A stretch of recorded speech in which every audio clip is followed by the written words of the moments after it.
Ve öncelikle Allah rahmet eylesin. Sağ olun. Başınız sağ olsun. Sağ olun. Nasıl oldu? Ne zaman duydunuz? Siz neredeydiniz? Saat 11 falan duydum. Yani başka bir şey. Telefonla dedi bir çatışma var. Demedi yaralı da olduğunu bilmiyorum. Bakmanın altını rahmet eylesin. Allah rahmet eylesin. Sağ olun. Ne zamandan beri burada bekliyorsunuz? Saat 5:30 falan vardı. 5:30'da beri buradayız. Evet.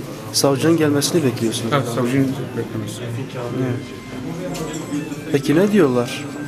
Ne zaman gelir savcı? Böyle bir şey yok. Böyle bir şey yok yani. Kimse bir şey, böyle düz bir bilgi vermiyor. Bizzat kendim savcıyla görüştüm. Ha gelecek. Haberi var.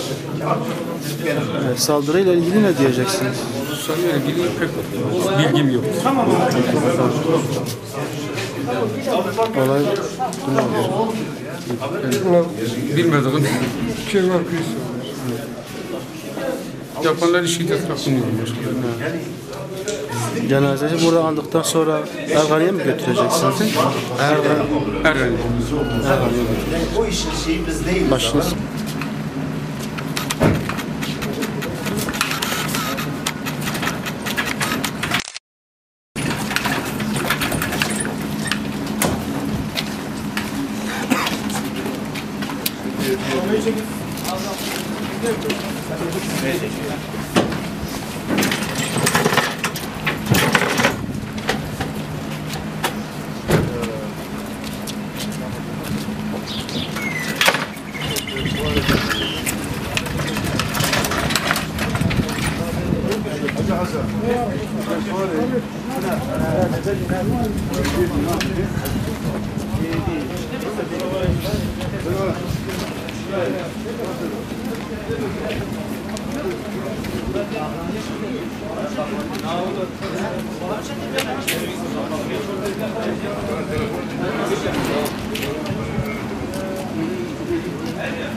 Bu da yağsız oldu.